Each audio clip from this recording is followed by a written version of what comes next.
begin to hear about what was happening beyond America's borders. And the things I heard were beyond anything I could imagine. A new world was unfolding before me, a world on fire for God.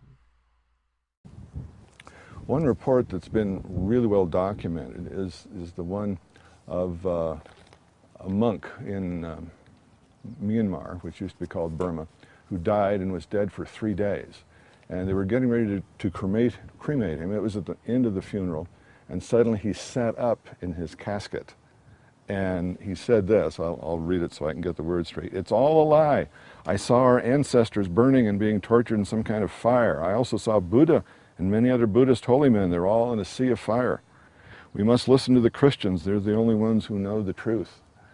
And this story has been duplicated and handed around all over the country there. And in fact, it's a crime to be in possession of the tape of what he said. But he has seen hundreds of his former fellow Buddhist monks come to Christ simply because of his testimony. Remember this guy? Hostage negotiator, works closely with the Pentagon.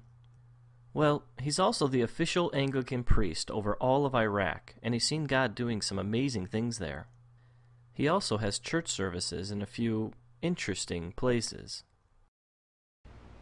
One of the great difficulties within our work in Iraq, particularly our church work, has been the fact that we've had so many of our staff killed. In the past year, I've had 11 of my staff killed, including all of my church leaders, which were coming back from a church leaders training course in Oman, and they were all killed. I've had other members of my staff, guards and hostage team, various people, often brutally murdered, and often we don't even find their bodies.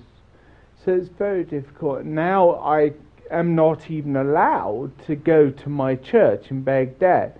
So we have our services when I'm there in the Shiite Muslim Prime Minister's office.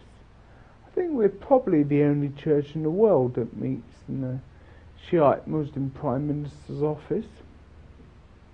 Now, if you think that's amazing and are wondering why you haven't heard that on the news, listen to where he has his American services in Baghdad. My American congregation is based at Saddam's old palace. That's where we have our Bible studies and our services, and we baptize people in Saddam's swimming pool. Very good baptistry. At least he did one good thing in his life.